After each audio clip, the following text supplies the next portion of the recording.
Guys, in today's video I'm gonna show you how to allow Discord to track screen reader usage on your account on Discord easy and quick.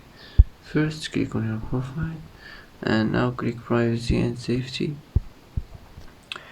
and here as you see you'll find allow Discord to track a screen reader. Just click like this and this will be turned on, and that's how to allow Discord to track screen reader usage on your account on Discord easy and quick.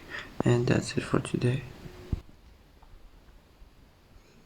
And that's it for today's video. If you like this video, don't forget to like and don't forget to subscribe.